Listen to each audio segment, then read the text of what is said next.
morning all, and happy Valentine's Day since we are to the ladies, since we have ladies in attendance, and all NARETU members present on the road and on the road listening through other means, through the interim leadership of NARETU, all working class activists present, all stakeholders of NARETU present, all media houses present, ladies and gentlemen. May you receive our revolutionary greetings, and thank you very much for making time from your busy schedule to be part of the history in the making, to come attend our media briefing. As indicated, today is going to be going down in the history of the workers in our country and the continent as a special day. We have some points we would like to address today, and I will narrate them as follows. Point 2.1, which is the arbitrators. Arbitrators are the people which are being appointed by the Labour Commissioner for them to be able to assist on solving problems between employers and employees. But we have noted that the Office of the Labour Commissioner is appointing arbitrators, and on the notice, the names of those arbitrators are also appearing on those sit-down notices. And this, we believe, is prejudicing some of the cases, as arbitrators some of them have demonstrated serious biasness on solving these problems on some cases. And we believe, just like in court, when people are being called to go and appear in court, you are only being notified of the date and you know the venue of where the case is taking place. But you don't get told that this is the judge who's coming to hear your case. You will just go find out who is the judge there which the state have appointed. So we also feel that in labor matters, especially in this case, it will be much better if it is being done in that manner, whereby that arbitrators, they don't need their names. We don't need to know who is going to hear our case, because we know, looking at our country, with what is happening into our country, anybody can approach anybody. And we have seen some of these cases, the way they are being handled, there is serious biasness. So that is why we are calling upon the Office of the Labour Commissioner. Maybe we need to be able to review that part. We need to remove the names of arbitrators from the sit-down notices. And two, employers with colonialism attitude. After 32 solid years of independence, the working class in this country live in a liberated from the work of the oppressor. Work in this country proves only to be fun and enjoyable to few, but majority of the working class are left battling with employers to their right and freedom at their workplaces. We have noted with serious concern that certain employers are still scratching the wounds which we would like to heal. We would like to caution these employers to refrain from this, because this will not end well if we are still going to continue receiving complaints from our members. 32 years after independence, it can never be correct that still some of the employers, they still treat their employees just like this country did not get independence. Where some of the people think it's like they are more human than others. It does not mean that if you have recruited someone, it does not mean that they have traded their constitutional rights. It does not mean that they become as like slaves still now. Slavery is long gone. So we do not want to be taken back to what our forefathers went through. And now us again to come go through the same things. We do not want to go back there. So should it be able to continue that way, then this will just be able to end into tears for some of the people. Number 3 is that NARETU got its operational certificate from the Office of the Labour Commissioner on the 4th of August 2021. And after registration, which this union was registered through the law of the Republic of Namibia, the Labour Act. And then, if after that, the Labour Act gives a provision under section 64(1), it gives that provision of what needs to be able to be done for a union. A registered trade union that represents the majority of employees in an appropriate bargaining unit is entitled, a very strong word, entitled to recognition as exclusive bargaining agent of the employees in that bargaining unit for the purpose of negotiating collective agreement on any matter of mutual interest. That is what the law is, not what we are saying, is what the law is saying. And number 2, an employer or employer's organization must not recognize a trade union as an exclusive bargaining agent in terms of this act unless 2 important ones. The trade union is registered in terms of this act, represents the majority of the employees in the bargaining unit. So what it requires when employees themselves, they organize themselves, what the law requires for the union for it to be recognized? 2 things. It needed to be able to be registered, is number 1. Number 2, it must be able to have majority in that specific. Now what we have seen is that NARETU as a revolutionary union which aimed to promoting equality, fairness in the workplace. Through engagement, we want to address the negative attitudes and behaviors of employers who see their employees as slaves, disregard the employee rights.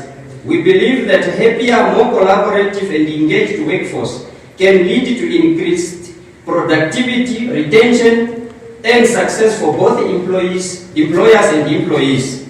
Oppressing workers is not a solution to drive maximum production, but a pure method of creating an unstable environment. Workers are fed up and tired to be treated as an object. They are emotionally traumatized by those who are supposed to look after them. They are treated as they are not human enough in this country. Everyone wants to be successfully in their career to provide for themselves and their family. It is for that reason people take up these jobs. But it is a crime against humanity when employers think they are mini gods and they can do as they please to their workers. This practice destroys trust, creates hate between people, and without trust, all will fail. It is a fact that our workers are being bullied, oppressed by their employers, and they have no right, no voice at their workplace. Those capitalists who enjoy oppressing and mistreating workers are the ones to recognize NARETU as the bargaining agent for workers by resorting into delaying tactics, spree to avoid entering into agreement with the union even after the union meeting all legal requirements stipulated in section 64 of Namibia Labour Act, Act 11 of 2007. Some companies resorted to dismissing our members unprocedurally. Let me narrate just 2 companies for the nation to get the picture of what is frustrating our members. Number 1, who might be able to think that maybe they are a mini god of transport industry in our country, Sneyman Transport. This company, as we speak, we asked them after our application, which we made last year in September, we asked them, how many employees do you have? And they told us that they have 184 employees. Out of the 184 employees, NARETU have more than 100 employees. According to the Labour Act, what is required for a union to be able to be recognized in that specific company is that the union needs to have 50 plus 1, which is a majority.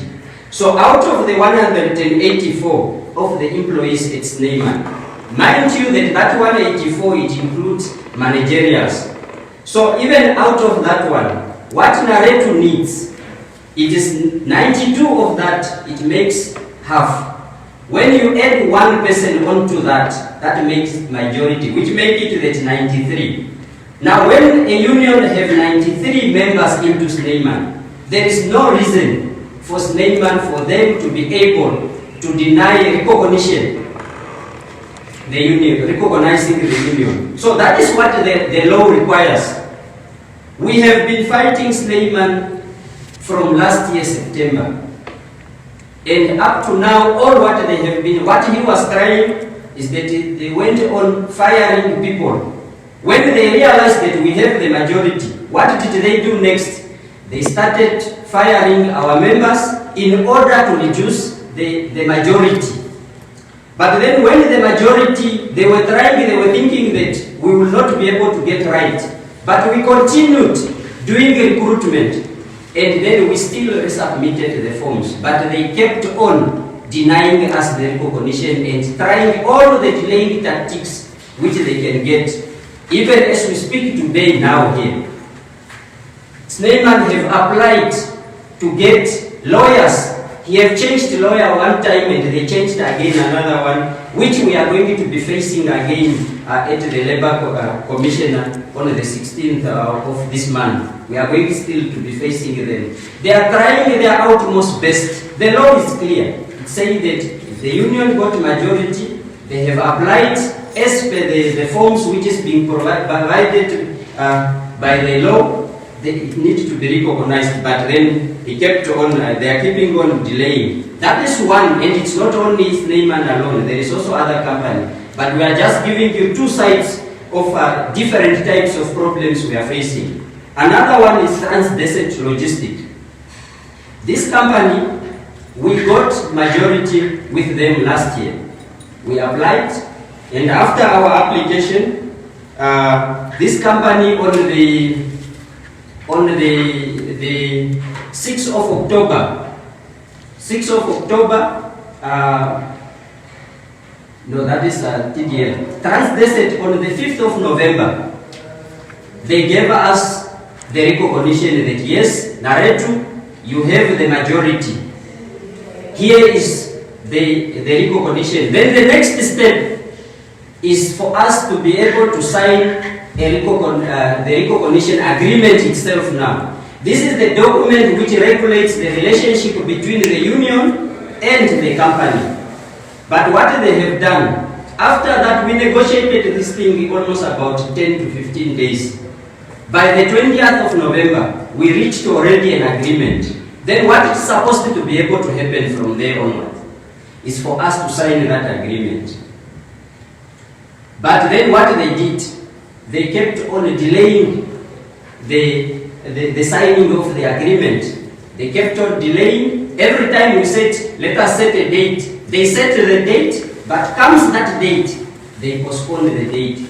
They set again another date, come that date, they postponed. We went the last day, which we were supposed to sign this agreement was 28 December 2021. It's the last date to which we were supposed to sign this agreement. But comes that date, they said, no, we are having an emergency. Can you be able to give us time for us? We are going to sign the second week of January. Because we wanted to build a relationship, we agreed that we will come and sign on the 2nd of January. The second week of January. Second week of January, we called them. Can we come and sign? They said we will come back to you. What they did between November and December, what they did is that they went and borrowed a strategy from Sneyman of firing still people to reduce the majority. They kept on firing people, but what we know is that they fired 6 people. But when we knew that they are busy firing, whoever they were replacing with, we recruited them. And then comes the second week of January this year, while we were waiting now for the date to go and sign the agreement, we received a notice from them to say that you have 90 days for you to be able to recruit the people, because you are no longer having a majority. And if you don't, comes 9 April, that notice which we initially gave you, it's going to expire.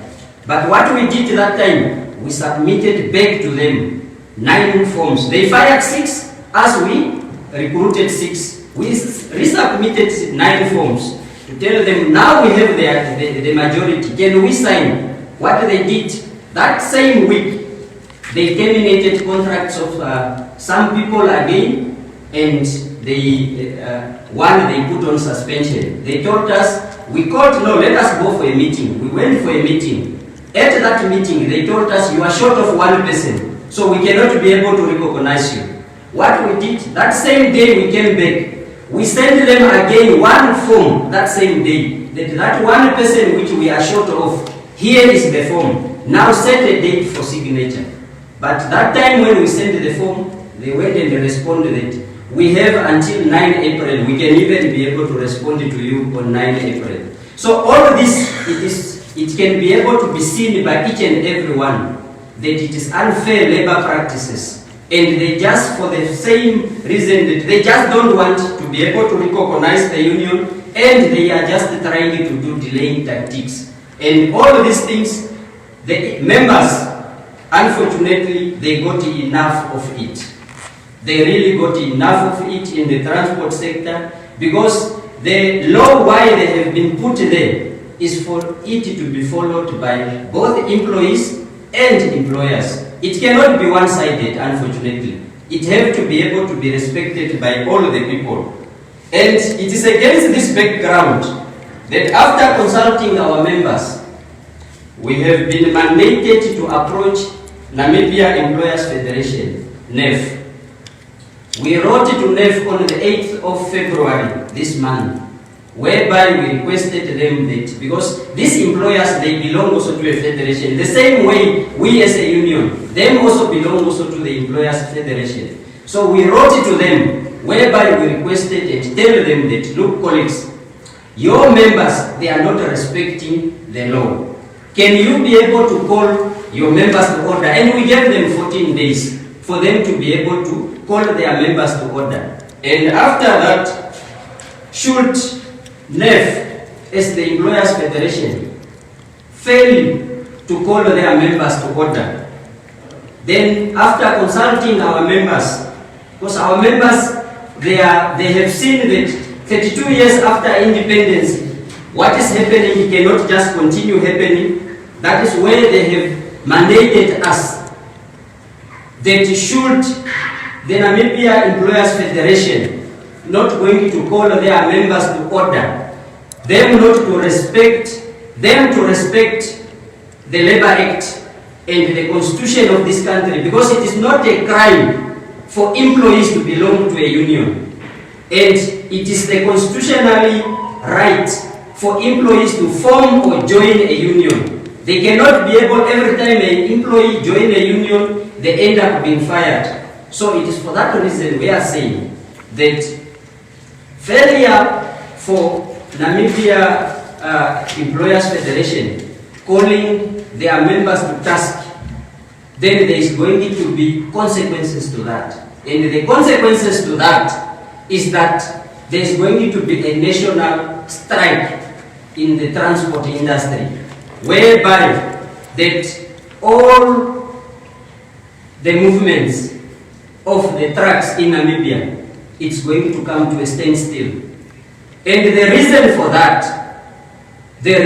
that of trucks come on a standstill, it's because of employers disrespecting the laws of this country. And we can no longer be able to allow the employees to be taken advantage. We can no longer be able to allow that because people like Sneyman, they have all the money they have, and that money who have made them, it's those same employees which they are mistreating. So, and them, they have the money to fight us, to take us to courts, to delay. They can delay as much as they want, and they want to fight us using the money.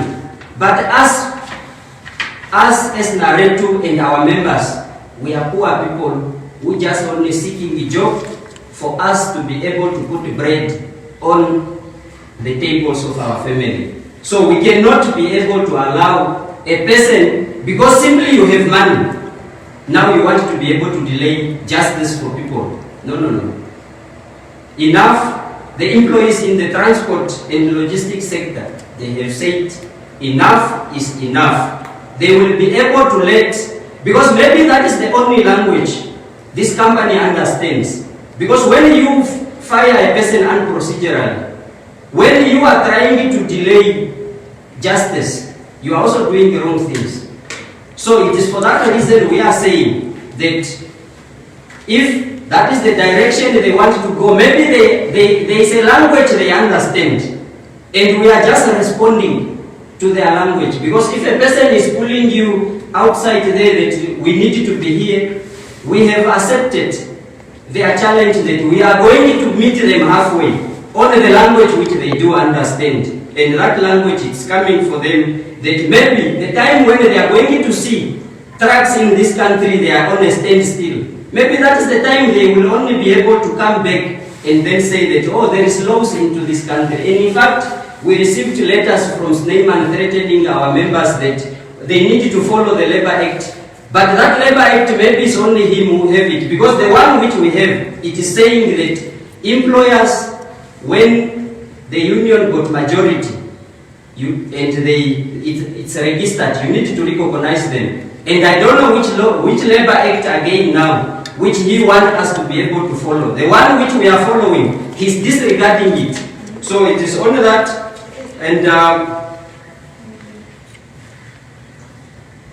we are expecting that all companies operating in transport and logistics sectors where NARETU have majority, they will be able to recognize NARETU in compliance with the Labour Act. Let me just pause a little bit there.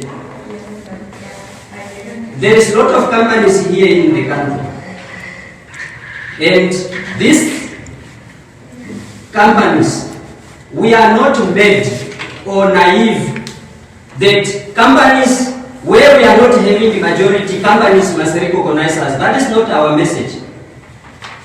Our message is that where NARETU have majority, you recognize us. Where we don't have majority, you cannot be able to recognize us. We are not asking the companies to do illegal things. All what we are asking is that where we have majority, you recognize us. Where we don't have majority, don't recognize us. But where we have majority, and then someone wants to be able to show power, the employees, they can also equally be able to show power. But then when power and power come together, what will happen? It creates a lose-lose situation. As we want the companies to recognize NARETU as their strategic stakeholder to grow their business and the economy as a whole. Defiance to the agreement is a declaration of continued explorations against our members, which we are going to fight against, and we are certain those companies which are thinking that they have all the money. But what we know is that NARETU, they have the money. NARETU have the numbers of the employees. Sneyman don't have 134 sons to drive his trucks. It is our members who will go drive those trucks. So as long as those people, they are Namibians, the only way to get this right is for them to be able to follow the law, recognize us, we hold hands, then we grow our country. And on this note, let me once again thank you for coming to our press conference. History will remember you. And let me conclude with a statement which was made by our President, His Excellency, President Hage Geingob, in March 2018, where he said, "Inclusivity spells harmony. Exclusivity spells conflict. If companies want to pay employees peanuts in this 21st century, we are ready to fight for justice of the working class in this industry. Let us all have a fair share from the cake." On that note, I will just be able to, I will end there. I will first give my deputy to be able to add on something, and then we'll be able to give members of the media an opportunity to ask questions. Thank you very much. Thank you. I think it was made very clear, and it must not be taken that very lightly by those that because this press statement or press conference has a message, and the national strikes that we are talking about is a collective refusal from the employees to work under these harsh conditions which they are being subjected by the employer. And because these people have been taken advantage by the people that are supposed to take care of these people. And in this country now, a job is no longer a job, but it's just a demonstration of some type of colonial activities. So the peoples in these industries, they want a job to become a job, to have a meaningful to everybody that is being working in this industry or any other industry. So it's not just people taking up jobs and then being subjected to conditions that are not favorable. So we are saying, and it must also be noted that really our working class have been struggling. Ever since independence, the working class in these countries are still suffering and struggling against apartheid and abuse by their employers. It's not like this country have, these people, they are not enjoying the independence that our forefathers have fought for. And whenever somebody is stood up to fight for these people, and then it's like he's posing a threat to the employers because they don't want to share the part of the cake. It cannot be right that you have a dog, even in your house where you want and hand a rabbit, but when you are eating the rabbit, you are chasing the dogs away. It cannot be right. And enough is enough. And I want all the working class in these countries, because it's not only the people in the transport sector that are suffering. People are suffering here. They are being paid peanuts. They are not being respected. They are being abused at the working place, insulted, which is not right. We are saying enough is enough, and this type of activity needed to come to an end. Thank you. You can ask questions if you have.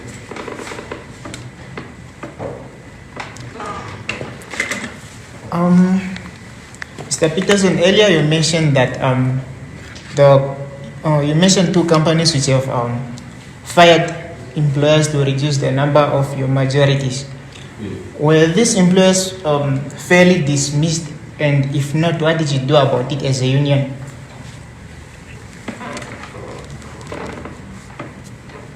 Okay, thank you for the question. Only the dismissals of our members,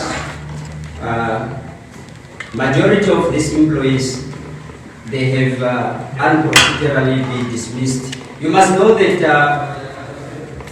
according to the code of good practices into company, an employee cannot just be able to be dismissed by word of mouth. At least subject that employee to a fair hearing, and then the hearing is going to be able to determine the guiltiness or the innocency of the accused. But in most cases, some of these employees were fired by word of mouth. A person is driving a truck in South Africa, and the employer just take up the phone here and say that, take my truck at the police station there, I have arranged already with the police, go park my truck and leave my truck and the keys there with the police.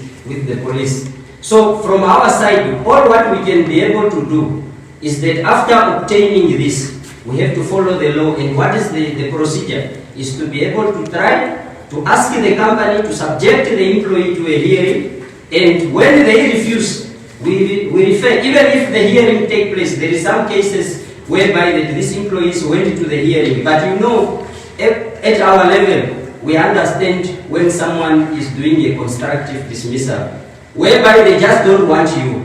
There is, even here in our office, we can be able to show you, I think, some notices where an employee was told that, listen, you need to be able to, the reason you are coming to the hearing is because you have been the one recruiting your fellow employees to join NARETU. So, but what we do is that when these employees get dismissed, we follow the procedure, we appeal. After appeal, we refer the matter to the Office of the Labour Commissioner, even as starting from this month. Those cases which we have referred, we are going to go for the arbitrations at the Office of the Labour Commissioner. So from our side, it's just to follow the law and refer the matters.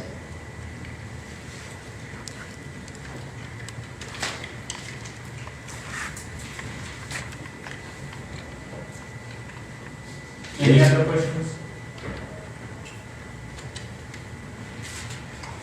Maybe just to elaborate more on the strike that you're planning to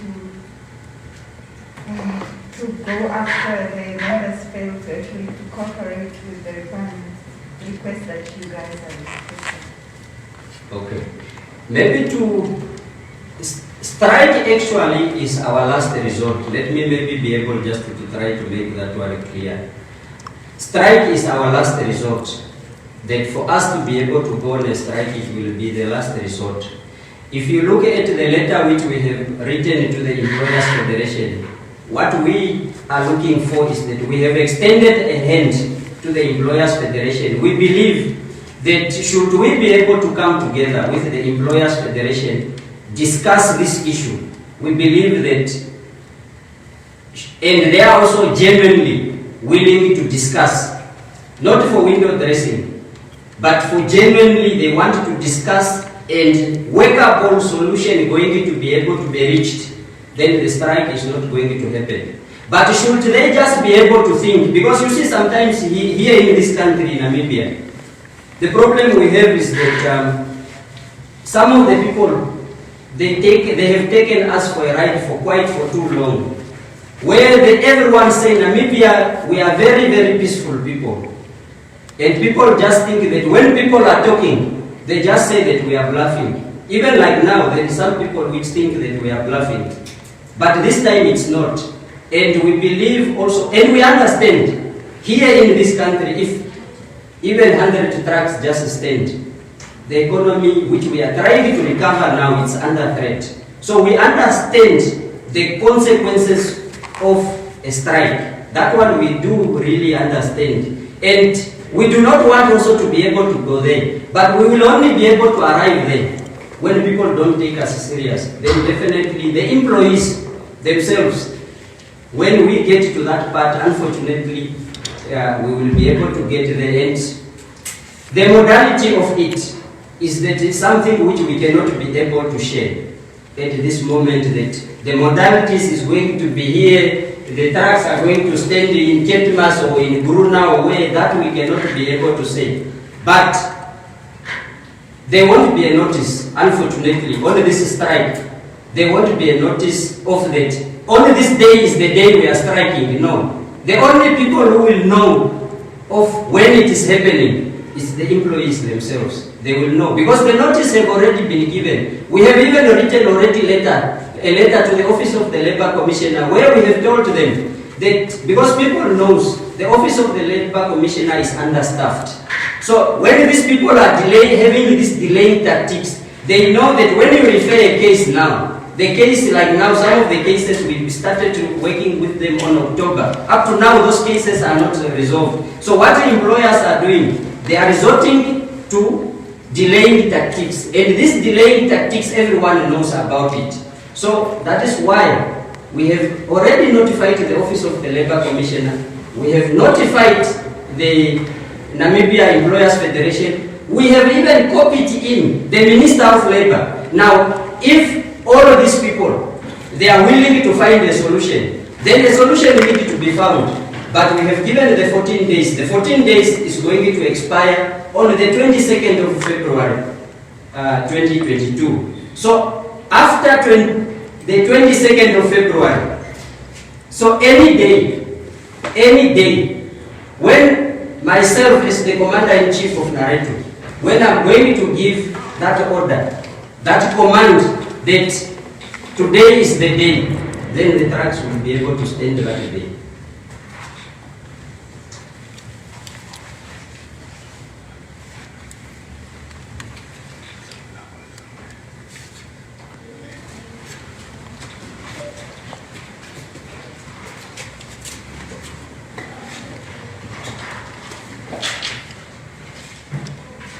Are we clear?